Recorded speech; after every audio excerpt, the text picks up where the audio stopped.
Hey, well, here we are again. Um, as most of you have heard probably by now, uh, Bob Casale of Devo died on the 17th of complications related to that led to heart failure. Um, the band is pretty shocked about it. I was pretty shocked about it. This is the second member of Devo to die in the past 8 months. So obviously this is very disappointing. And in the case of Bob Casale, this is a member of the band that I actually saw perform with the band. I was not old enough to see Alan Myers drum with them, unfortunately. I wish I had been. But yeah, I've seen Devo in concert 10 times maybe. I've actually lost count.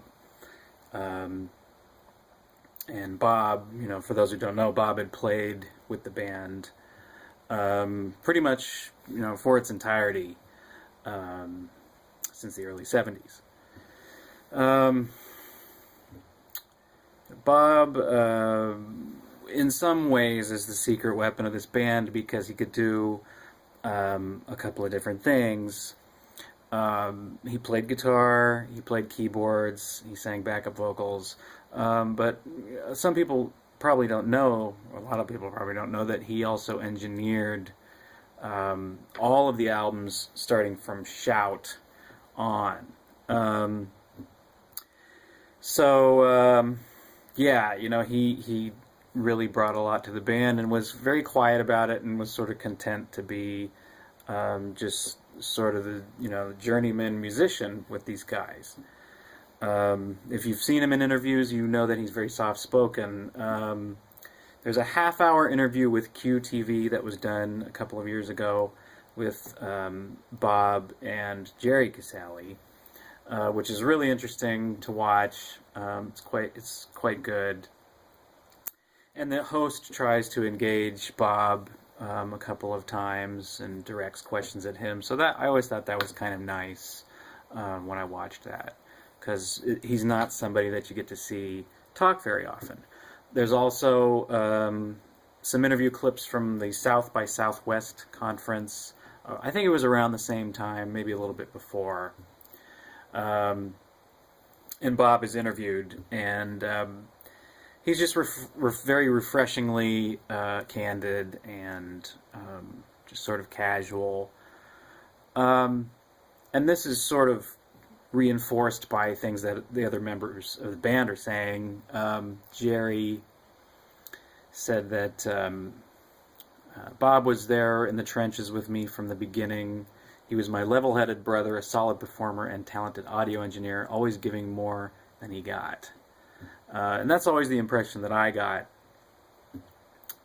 just listening to this band through the years and watching footage and everything. Now Mark Mothersbaugh, again, this is something that I picked up on. Mark Mothersbaugh said he was the nicest guy in the band. He had the best personality. He had the longest fuse. He was a problem solver. Now, what's really disappointing about this as well is the fact that apparently they were going to go out and do a hardcore Devo tour this summer. Now that is all up in the air, of course. Mark said something. Yeah, he said, I can't think of anything but Bob and his wife and 2 kids, naturally. So, so that may not happen now as well. My take on it also is that, I don't know if the band is going to continue. I just can't see Devo going back out there without Bob. I can't imagine Jerry would want to go out without his brother. I guess time will tell how this is going to play out, but obviously it's really, really sad. really a bummer. So I'm never going to be able to see that incarnation of the band again. And as I said, I can't see them really wanting to replace him. Um, you know, when Alan Myers left the band, they replaced him with David Kendrick, and then David Kendrick left, they replaced him with Josh Freese and Jeff Rydell. I think that's how you pronounce his name. But that was a different situation where someone had left. This is a situation where someone has died. So, who knows what's going to happen. As I've said, before, I could go on and on about this, but this band means more to me than probably any other band. It's hard. I don't like to make absolute statements anymore at this age, at the age I'm at. But they're definitely, in the top 2 or 3. There have been times in my life where they've been my favorite band, but as I said, I don't really like to make that kind of statement anymore. But they are the band that has probably had the most profound impact on me. Just the aesthetics, the music, the worldview, the concept, the costumes. Everything is just sort of perfectly lines up with my sensibilities. On the other hand, you could almost say that they were the ones that sort of, taught me to appreciate those things. So it's a chicken or the egg kind of thing. I was into the band at a very early age, the age of 3. I got freedom of choice around the time it came out. I didn't become a hardcore fan until much later, but that was a very pivotal album for me in my youth. And this is a band that I'm still listening to 34 years later. And to be completely honest, there isn't a day that goes by where I don't think of this band in some way or reference them. Losing 2 members of the classic lineup within a year has just been really, really tough for me. As I get older, it's really difficult to see people pass away that I grew up watching and admiring, and it's happening more frequently as we all get older. I remember the first one that really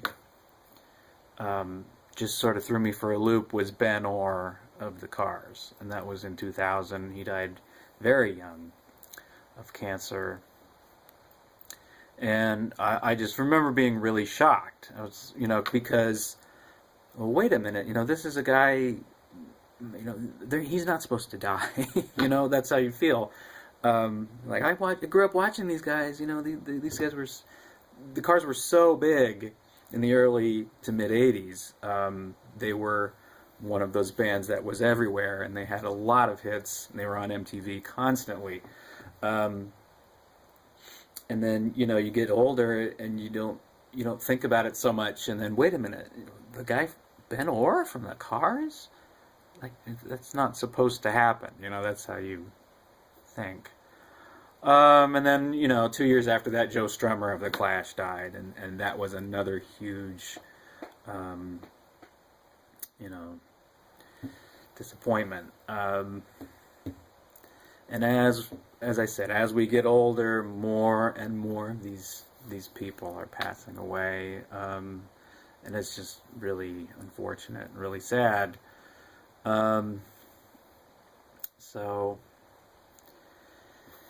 Yeah, that's the news for today, pretty much.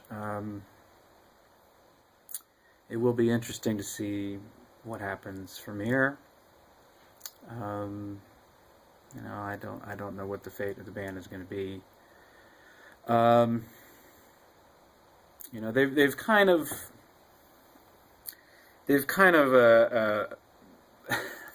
lollygagged on creating new things in the past, oh gosh, 24 years. You know, they put out Smooth Noodle Maps in 1990, and then they kind of went on an unofficial hiatus, but they did soundtrack work, and they worked together at Mutato Musica, doing, you know, scores and television work. And then they would do a show here and there, and you know, then they started touring again. And then, of course, we got Something for Everybody a couple of years ago, which I think is a really great record, and a nice addition to their catalog. You know, so I don't know. They always talk about how they have some plans to do some new things and come into the, you know, public consciousness again, and then just sort of fizzles out for one reason or another. Probably things behind the scenes, and, you know, corporate things, and but I also know that Mark has traditionally been a little reluctant to do new things with Devo, probably with, you know, good reason. So yeah, it'll be interesting to see what happens from this point on. And the last thing I want to talk about really briefly is I put up a video last year after Alan Myers had died. I just felt compelled to say something. This is not, as I said in that video, this is not something I like to do very often. I would like to create more content, but I'm dissuaded. And one of the reasons is because when I put up my last video, I noticed I got some negative comments, and I got some thumbs down. And I really don't understand why anybody would do that.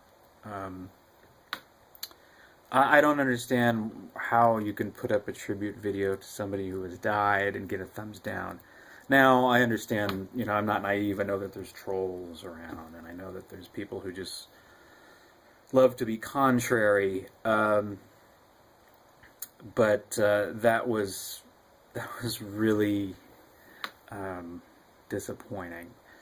So, you know, I always have ideas for content, and things I would like to do, things I would like to share, things I'd like to throw out there and get feedback on.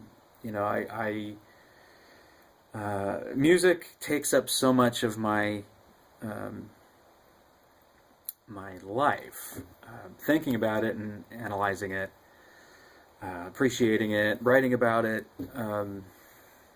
and I would love to share more things on YouTube, but I am dissuaded when I see things like that. And I know that, you know, there's a fellow YouTubers that I know are going through the same thing.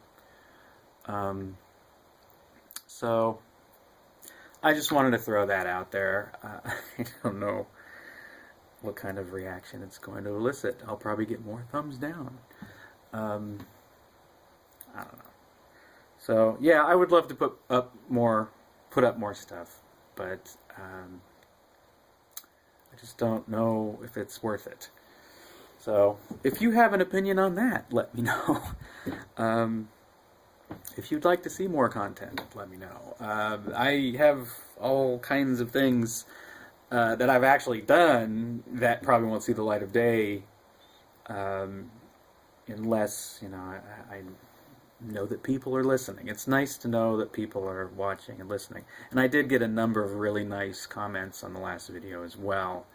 But, you know, me being me, negative comments tend to diminish the positive ones. And thumbs down tend to diminish the one, you know, the thumbs up. So let me know. Let me know how you react to negativity on YouTube. You know, as well as letting me know how this has affected you, how Devo has affected you, what you're feeling and thinking about Bob Casale and his passing. anything, from his life that you'd like to talk about, or career that you'd like to highlight, let me know. Put it in the comments section. I'd love to hear from you. So that's about it. I wish YouTube could be a more positive experience. And I know that's probably naive of me to think that, or to wish for that. But I don't know. It's just very discouraging when you want to put things up and you see things like that. Anyway, yeah, that's a real disappointment. Not the kind of news I wanted to wake up to this morning.